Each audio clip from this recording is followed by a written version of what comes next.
And that means you don't necessarily have to just rip the whole strategy apart and start over, but you've got to go back to the strategy and say, like, is this what we thought going in?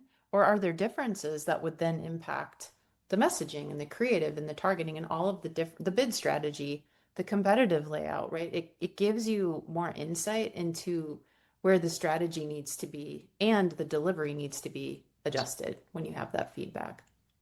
To add on that, another example would be that you might think that a certain, like let's say you're selling two products or two services Mhm. or two whatever, and you think the big fish, is going to be A, and you put, 70% of the budget against that. And then you've got B, which is 30%. And then when you put it to market, it could be that it's opposite. Like we're seeing really good response on that thing that you think is less important.